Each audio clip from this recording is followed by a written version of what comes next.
On today's Southern Spotlight, we take a look at the newly founded Cassis Center in the library and join the volleyball team for a closer look at their amazing season. Later on, we will be joined by actor and adjunct professor Benjamin Kearns to discuss his experiences in the film industry. All that and more coming up.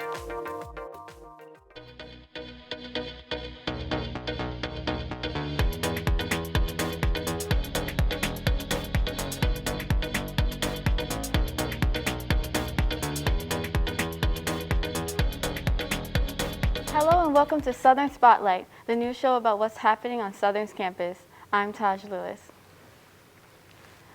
The Center for Academic Success and Disability Service, commonly known as CASAS, combines the Academic Success Center with the Disability Resource Center on campus. Liberal Arts Coordinator Jonah Gosney shares his opinion on the merge.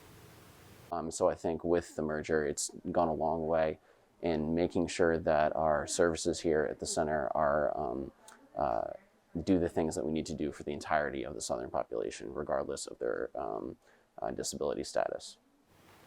CASAS is located on the 3rd floor in the Bully Library. To schedule an appointment with a tutor, click the EAB app in the Southern Access panel.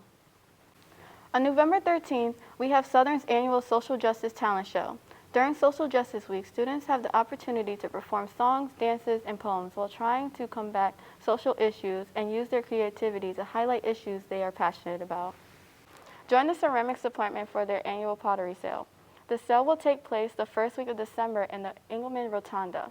Stop by to pick up a wonderful piece created by staff and students in their very own ceramic studio located in Earl Hall. Studio manager Josephine Rosamondo has more detail. I hope you will all be able to attend the pottery sale.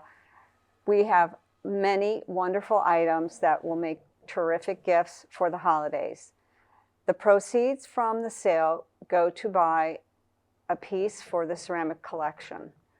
Every year we try to put the funds towards a new ceramic piece for our students to look at and study. A group of students from a theater class here on campus are putting together a production titled Out of Bounds, an original production co-directed by Grace Kirsten and Sarah Bowles. You can see the show at Lyman Center between November 18th to the 20th. Tickets can be purchased online or in person. The SCSU volleyball team faced Stonehill College for their last game of the regular season in Pell's Gymnasium. Not only was this their last regular season match, but it was also senior day for the Lady Owls. Seniors Abby Epstein and Erica Benson led the fight for Southern, making new career highs in their stat lines as they both stressed how meaningful the match was for the team. Well, we knew coming in today Stonehill was ranked, I think, #1. So we knew we had a lot of work to do. We knew we had to come in, get the job done. We came off a loss yesterday, so we had to kind of just forget about that and come in. And today was our senior day too, so we had a good crowd. All of our families are here, so I think that just kind of helped bring the energy up. Just knowing that this is my last year of volleyball coming in, and being able to celebrate that not only with the team but with family that's up here, was really nice to do. And there's just a lot of energy behind tonight's match, which I think really helped rally us to that win. We've all been here with each other, worked every day, so it just means a lot to come in and just play for each other. This is the team's best season since 2006 with a winning record of 23-9, advancing them to the Northeast 10 playoffs. Coming up next, we have an interview with our own Kayla Howard and adjunct theater professor Ben Kearns, going into depth on some of the issues in the film and theater production industry today.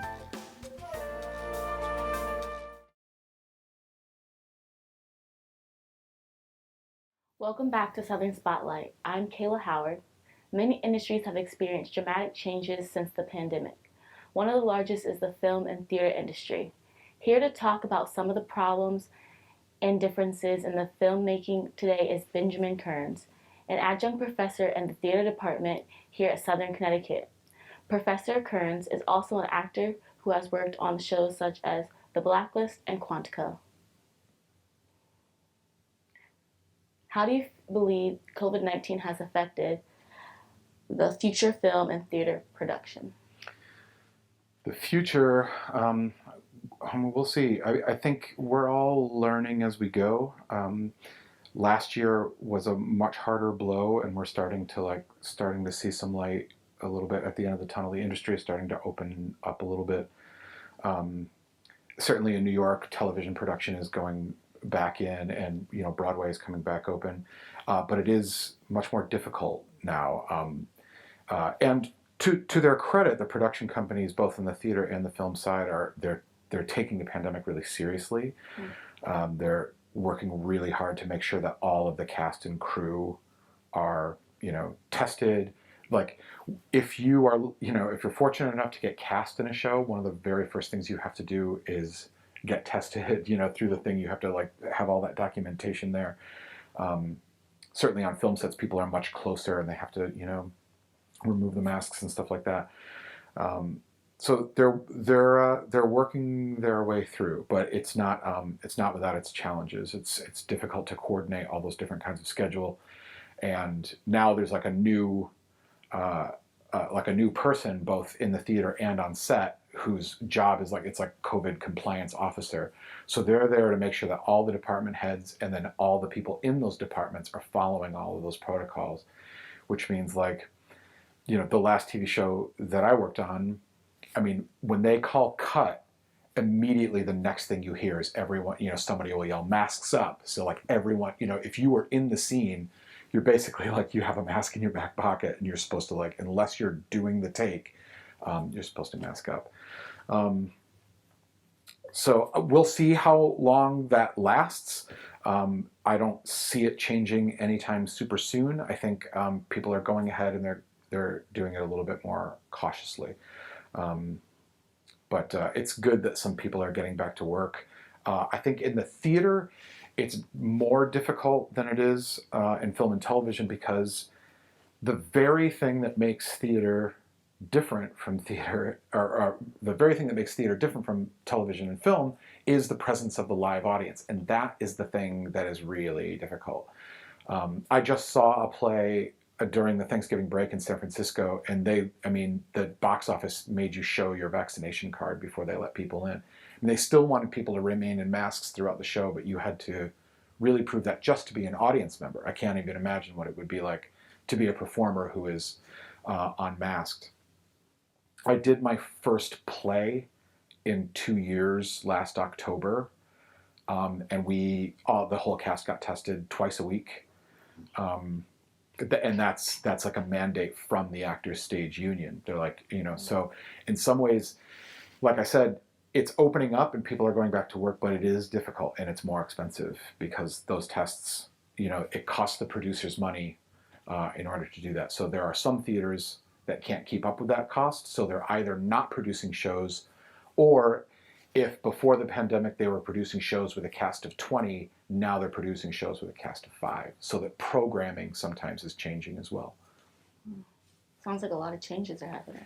Absolutely. It's and we're still figuring it out. I think everyone wants to go to work.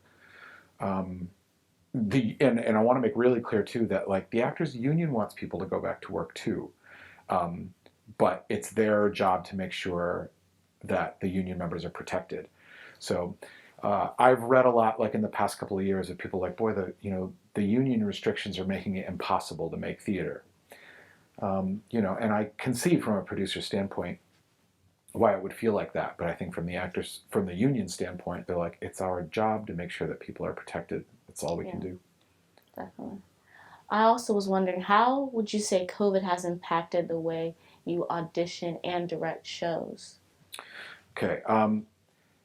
This is, in my personal opinion, this is one of the actual silver linings of the pandemic, particularly as it relates to theater and film. We're not far from New York City here in New Haven, but it used to be that if you wanted to audition for a film or a TV show, you had to do it in person in the city almost always. They would make an appointment and you'd go down, you'd meet with the casting director, they'd have all these cameras set up, and you'd do your read. But now they don't want people to travel as much, and they don't want people in their offices as much. So now actors can self-tape at home. They can get their own green screen or their own sort of background. They can do as many takes as they want and send the best take. So for me, that's one of the actual good things that has come out of this thing, is this idea of actors having a little bit more agency, and it means that you can submit for so many more things, particularly if you don't live in New York like I don't anymore. But now it's like, it's really easy to audition for those things, and I don't have to like cancel a class to, you know, spend all day on the train to go down and do the thing. So that's one of the great things. On the other side of it, what is not a silver lining is like, you know, here on campus, I just did 3 nights of auditions for a play that's going to go up next March. And, you know, everyone on campus has to stay in masks.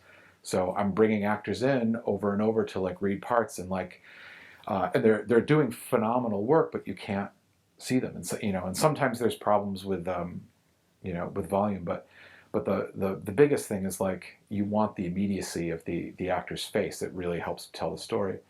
And because I also like have students go see plays, I often hear from students in the audience saying that it definitely hinders their enjoyment of the entertainment, of like, it's tough. You know, I had some actors, and this, I know this happened to us last year here in the theater department. We had actors who were like, I'm not going to audition because I'm not interested in doing a play in a mask, or I'm not interested in doing a play online. You know, that's a whole other can of worms, is like trying to do stuff, you know, on Zoom or WebEx or, you know, whatever else you want to call it. You know, I think what makes the theater immediate is that you have a live audience there, and without it, something very significant and important is lost. I would agree. My last question for you is, what are you currently working on? Currently, I just finished auditions for a production of Sophocles' tragedy Antigone, which is going to go up here in Southern next March. And I'm also working with the Elm Shakespeare Company, which is the resident professional theater company here at Southern. And they do a program with teenage actors from the New Haven area. And we are working on a production of Shakespeare's Macbeth, which is going to go up a week from tomorrow. And that'll be in the drama lab here at Southern too. Oh, that sounds amazing. I've read both those plays. That should be spectacular. Yeah, I'm really excited. Well, thank you so much for having us here today. Good to be here. Thank you. That wraps up this week's audition of Southern Spotlight. Thanks so much for watching, and we will see you next time.